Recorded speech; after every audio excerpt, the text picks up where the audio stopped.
The crystal chandeliers cast dancing shadows across the Fairmont Hotel's grand ballroom as 300 guests raised their champagne flutes in honor of my brother David's wedding. The bride, Amanda, looked radiant in her designer gown that probably cost more than most people's cars, and David stood beside her in his perfectly tailored tuxedo, every inch the successful investment banker he'd worked so hard to become. I smoothed down my simple black dress, purchased off the rack at a department store, and tried to blend into the background near the wedding party table. As the maid of honor's sister and David's only sibling, I had been assigned a seat at the head table, but I felt distinctly out of place among the other guests, who seemed to be competing for who could wear the most expensive jewelry or discuss the most exotic vacation destinations. Ladies and gentlemen, David's voice boomed through the microphone as he prepared to give his speech. The room gradually quieted, conversations dying down as attention focused on the happy couple. Thank you all for being here to celebrate the most important day of my life. I'd heard David practice this speech 3 times over the past week, so I knew what was coming. Still, I felt my stomach clench with familiar dread as he reached the part about family. I want to thank my parents for their unwavering support, he continued, gesturing toward Mom and Dad at table 2. They taught me the value of hard work and perseverance, and they never stopped believing in my potential. Mom beamed with pride, her hand resting on Dad's arm. They'd flown in from Phoenix for the wedding, and I could see how much this moment meant to them. Their successful son marrying into a prominent family, surrounded by influential friends and colleagues. I also want to acknowledge my sister Alina, David said, and I felt every muscle in my body tense. She's still trying to figure life out. The casual cruelty of those words hit me like a physical blow. Around the room, I could see guests turning to look at me with expressions ranging from polite sympathy to barely concealed pity. David's tone suggested I was some kind of charity case, a family obligation to be mentioned briefly before moving on to more important matters. Alina's always been the dreamer in our family, he continued with a laugh that didn't reach his eyes. While I was focused on building a career, she's been chasing various projects. We're all hoping she'll find her direction eventually. The patronizing way he said projects made my life's work sound like finger painting or creative writing exercises. I felt heat rising in my cheeks as 300 strangers absorbed this assessment of my character and prospects. But that's what family is for, right? David concluded. Supporting each other through all of life's phases. Here's to Alina. May she find her path soon. The room erupted in polite applause, and here calls while I sat frozen in my chair, feeling like I'd just been publicly diagnosed with some kind of chronic failure condition. I managed a weak smile and raised my glass slightly, playing my assigned role as the family disappointment who was grateful for everyone's patience. What David didn't know, what none of them knew, was that while he'd been climbing the corporate ladder at his investment firm, I'd spent the last 6 years developing artificial intelligence algorithms that were quietly revolutionizing multiple industries. My projects had generated over $500 million in licensing fees, and my latest patent had just closed the largest AI licensing deal in corporate history. But explaining machine learning and neural networks to a family that still called everything technology-related computer stuff had proven impossible. After years of having my work dismissed as playing around with computers, I'd stopped trying to bridge that gap. The truth was, I'd deliberately kept my success hidden. Part of it was security. The AI field attracted corporate espionage and unwanted attention from competitors. But part of it was simpler. I was tired of being misunderstood by people who thought real success only came in forms they could easily recognize and categorize. So I lived quietly in my modest apartment, drove a reliable car, and let my family believe I was still figuring things out, while I built an empire they couldn't see. Alina. Amanda's voice cut through my thoughts. Come take some pictures with the family. I dutifully joined the group photos, standing slightly apart from David and Amanda while the photographer captured the moment for posterity. Smile bigger, Alina, the photographer called out. This is a celebration. I stretched my mouth into what I hoped looked like genuine happiness, while internally calculating how long I'd need to stay before I could politely escape. These family gatherings had become endurance tests, exercises in how much casual humiliation I could absorb while maintaining a pleasant demeanor. Alina, sweetheart. Mom appeared at my elbow during a break between photo sessions. I was just talking to Amanda's mother about you. I braced myself for whatever well-meaning but mortifying conversation was about to be recounted. She mentioned that her friend's company is looking for administrative assistants. Mom continued cheerfully. Good benefits, regular hours. Very stable. I told her you'd be interested. Administrative assistant. After 6 years of building cutting-edge AI systems, my mother thought I'd be interested in filing paperwork and answering phones. The gap between perception and reality was so vast, it felt like science fiction. That's thoughtful, Mom. But I'm actually pretty busy with my current work. Your current work, she repeated with that particular tone she used when she was trying to be supportive, but clearly didn't believe what she was hearing. Alina, honey, you can't keep waiting for something perfect to come along. Sometimes you have to take what's available and build from there. The irony was suffocating. I wasn't waiting for something to come along. I'd already built something extraordinary. But because it didn't look like the traditional career paths my family understood, it might as well have been invisible. I'll think about it, I said, because that was easier than attempting another explanation that would fall on deaf ears. The evening progressed with more of the same. During dinner, I sat quietly while the other guests discussed their jobs, vacation homes, and children's achievements. When someone asked what I did for work, I'd learned to say, I work in technology, and change the subject quickly before the conversation could turn into another opportunity for helpful career advice. Technology is such a broad field, commented Mrs. Richardson, Amanda's aunt. Are you in sales? Customer service? Research and development? I answered carefully. Oh, how interesting, she said in the tone people use when they're being polite, but have no idea what you're talking about. My nephew works for Apple. Such a stable company. I nodded and smiled, letting the conversation drift elsewhere. There was no point explaining that my algorithms were powering recommendation systems for companies like Apple, or that my patent portfolio was licensing to every major tech firm in Silicon Valley. Mrs. Richardson wanted to hear about a nice, comprehensible job with a recognizable company name, not abstract concepts like machine learning architectures. By the time they started clearing the dinner plates, I was mentally composing my exit strategy. I'd stay through the cake cutting, dance with David once during the father-daughter dance portion of the evening, and then slip away before anyone could corner me with more career suggestions. But then Amanda's father, Robert Morrison, approached our table with his phone in hand and a puzzled expression on his face. Robert Morrison was the CEO of Morrison Technologies, one of the largest software development companies on the West Coast. I knew this because I'd been following his company's work for years. They were exactly the kind of firm that could benefit from my AI innovations, though they didn't know I existed.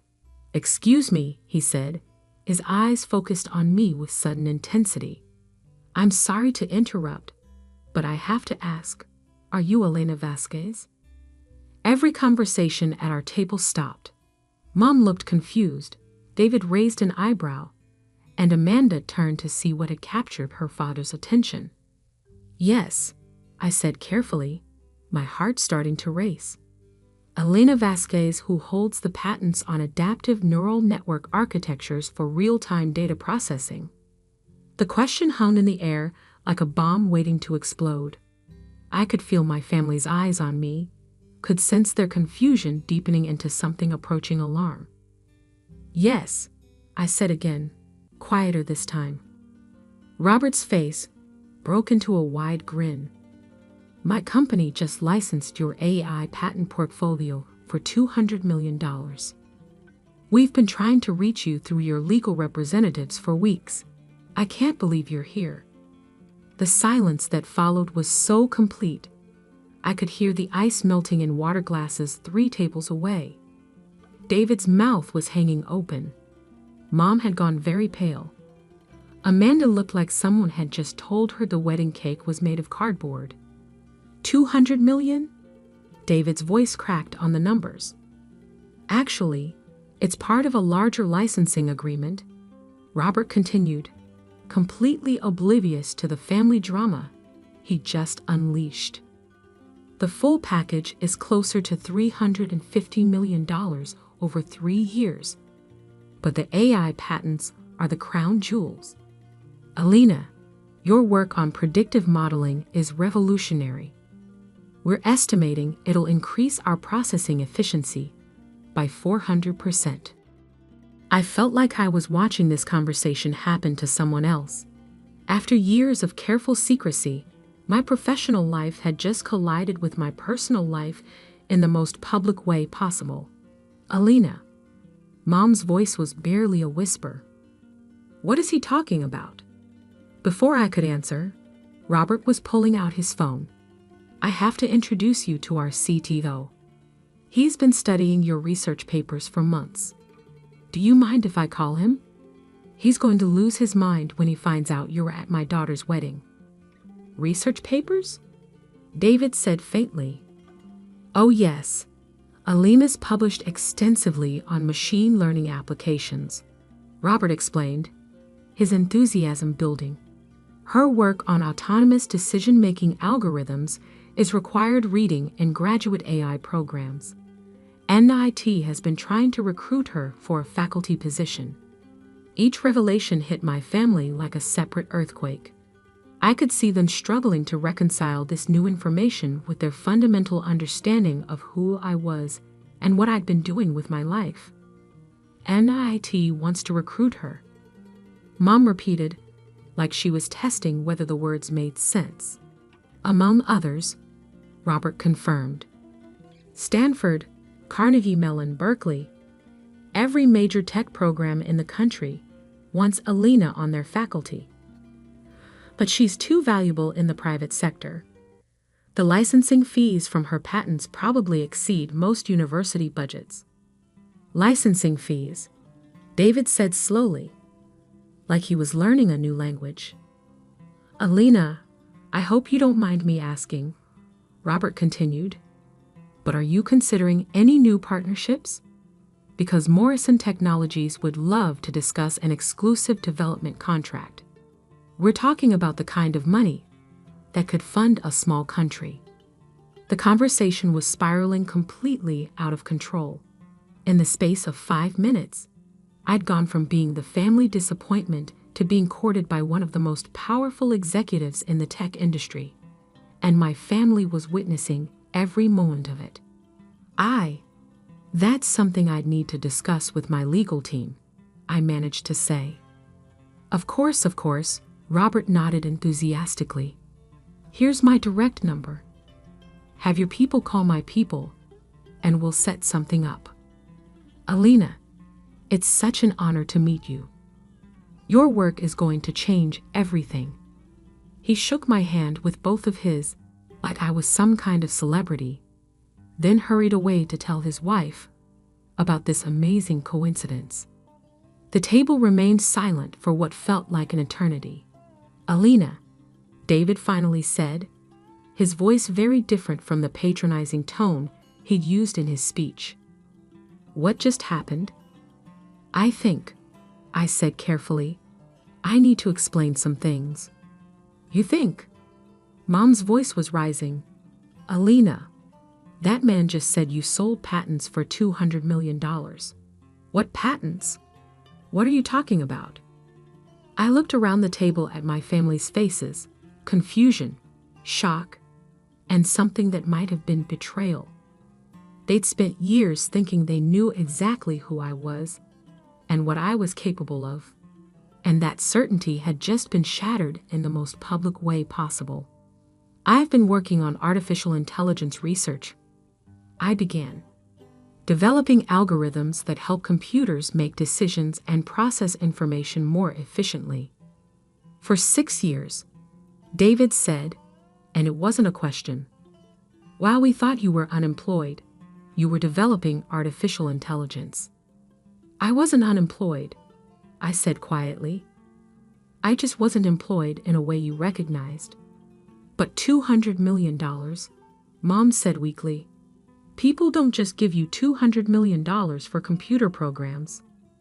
They do with those programs can save companies hundreds of millions in processing costs. I explained. My algorithms can analyze market data, predict customer behavior, optimize supply chains, detect fraud. They have applications across dozens of industries. And you never told us, David said, his shock starting to transform into something sharper. You let us think you were struggling. Let us worry about you. Let me. He stopped, apparently remembering his toast and how it must have sounded to 300 people who now knew his lost sister was one of the most successful AI researchers in the country. Let you what? I asked. Let me talk about you like you were some kind of failure. He finished quietly. The accusation hung between us, and I realized this was the conversation I'd been avoiding for years. How do you explain to your family that you hid your success because they'd made it clear they wouldn't understand or value it? David, I said carefully, do you remember when I tried to tell you about my first patent application? His brow furrowed. When? 3 years ago, at Christmas. I was excited about it, and I started explaining what I discovered about neural network optimization. You said it sounded complicated and asked when I was going to get a real job. I could see the memory hitting him, could watch his face change as he recalled the conversation from his perspective. To him, it had been a brief exchange about incomprehensible technical details. To me, it had been an attempt to share the biggest achievement of my career. Mom, I continued, remember when I got my first licensing check? I wanted to take everyone out to dinner to celebrate, but you said we shouldn't celebrate until I found steady employment. Mom's hand went to her throat. Oh God, Alina, how much was the check? $50 million. The number fell like a stone into still water, sending ripples of shock across the table. $50 million wasn't playing around with computers. It was the kind of success that redefined everything. Alina, Dad's voice joined the conversation for the first time. He'd been quiet throughout the revelations, but now he looked at me with something approaching awe.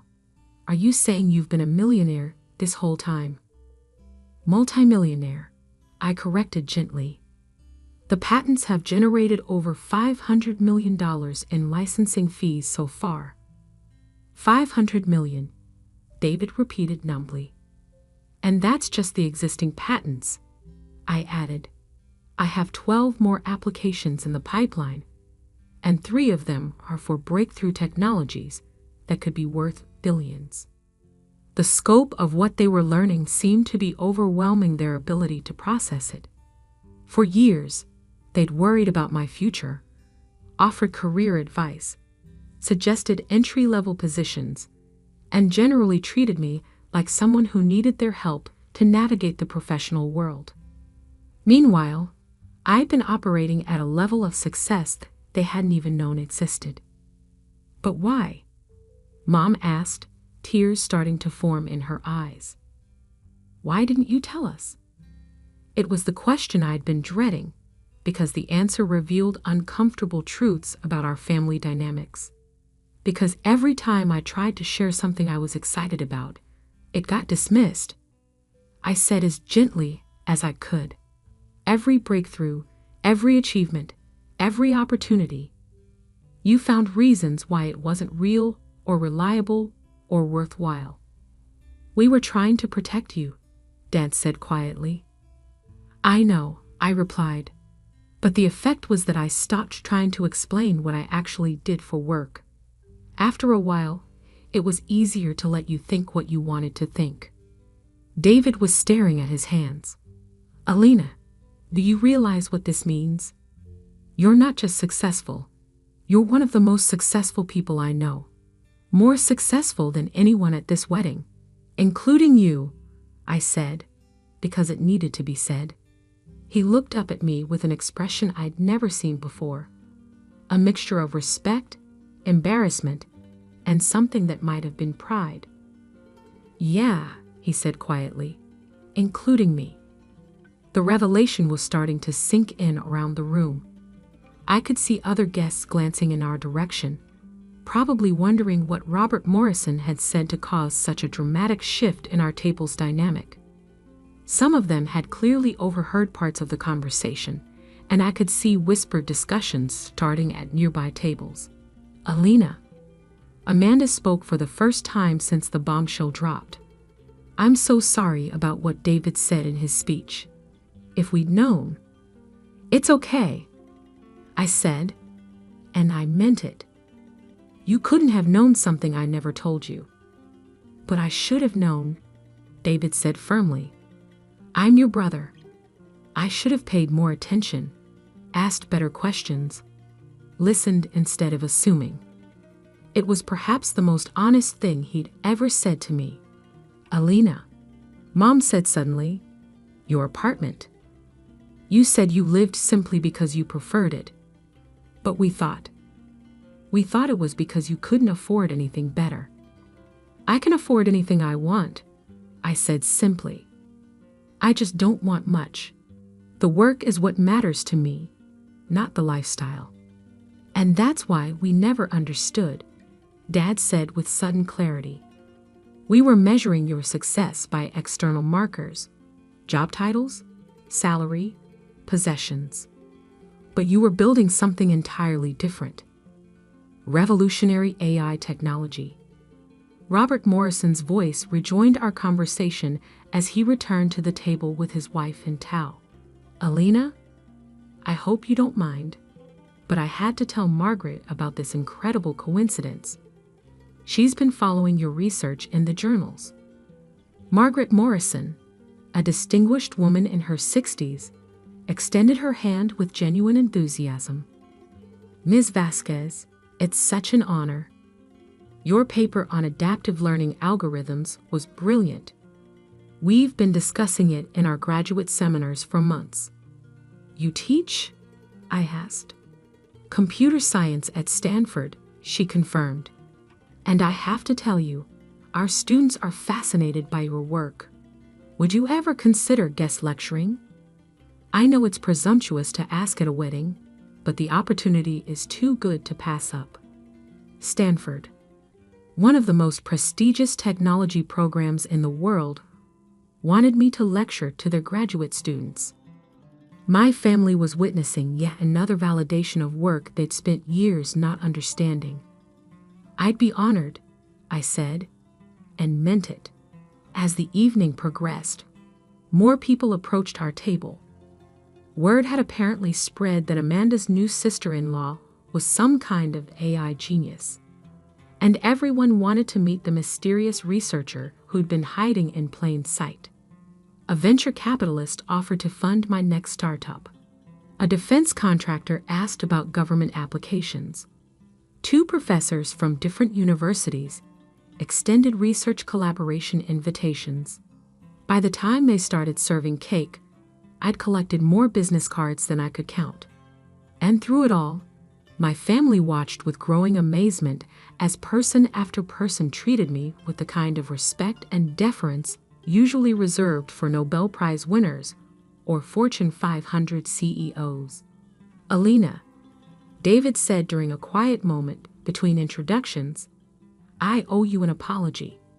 "You don't?" "Yes, I do," he interrupted. "I spent tonight telling 300 people that you were lost and directionless. Meanwhile, you've been building something I can't even comprehend. I'm ashamed of myself." "David." "No, let me finish," he said firmly. "I've been condescending to you for years, offering advice you didn't need, treating you like you needed my help to figure out life. And all this time, you were operating at a level I'll probably never reach." It was a generous admission, especially from someone who'd built his identity around being the successful sibling. "What I don't understand," he continued, "is why you put up with it. Why didn't you ever tell me to shut up and mind my own business?" I considered the question seriously, because you're my brother, and I knew you meant well. You wanted me to be successful and secure. You just had a different definition of what that looked like. But weren't you angry? Frustrated? Sometimes, I admitted. But mostly I was just sad that we couldn't connect about something that was so important to me. "We can connect now," he said with sudden intensity. "I want to understand what you do, what you've built. Will you teach me?" It was perhaps the first time in our adult lives that David had asked me to teach him something. "I'd like that," I said. As the reception wound down and guests began to leave, Robert Morrison approached one final time. "Alina, I know this is incredibly presumptuous, but would you consider joining Morrison Technologies as our Chief Innovation Officer? We're prepared to offer a compensation package that would make you one of the highest paid executives in the industry." I could feel my family holding their breath, waiting to see how I'd respond to an offer that represented the pinnacle of corporate success. "That's very generous," I said carefully, "but I prefer working independently. However, I'd be happy to discuss consulting arrangements or licensing additional technologies." Of course, Robert nodded. "Independence is important for someone at your level. We'll work with whatever structure makes you comfortable." After he left, Mom looked at me with wonder. "Alina, do you realize what just happened? One of the most powerful men in technology just offered you a job that would make you more successful than anyone we know. And you turned it down," David added with something approaching awe. "Because I don't need it," I said simply. "I've already built what I wanted to build. The recognition is nice, but it's not why I do the work." "Then why do you do it?" Mom asked. It was a fair question, and it deserved an honest answer. "Because I love solving impossible problems," I said. "Because I want to build things that make the world work better. Because there are questions about intelligence and learning and decision-making that no one has answered yet, and I think I might be able to figure them out. And the money. The money gives me the freedom to keep doing the work," I said. "It's a tool, not a goal." As we finally gathered our things to leave, David pulled me aside. "Alina, I have one more question." "Okay, are you happy? With your work, your life? All of it. Are you happy?" It was such a David question, cutting straight to what mattered most, and it deserved the most honest answer I could give. "Yes," I said simply. "I'm doing exactly what I want to be doing, exactly the way I want to do it. I can't imagine being happier." "Good," he said, and hugged me for the first time in years. That's all that really matters. Walking out of the Fairmont Hotel that night, I felt like a weight had been lifted from my shoulders. The secret was out, the pretense was over, and for the first time in years, My family knew exactly who I was. It wasn't the wedding night David and Amanda had planned, but it was the beginning of a new kind of relationship with my family. One built on truth instead of assumptions, understanding instead of judgment. And as I drove home to my modest apartment, past the corporate headquarters where my algorithms were processing billions of transactions, I realized that being known for who I really was felt better than any patent or licensing deal ever could. The lost sister had been found. She'd just been hiding in plain sight all along.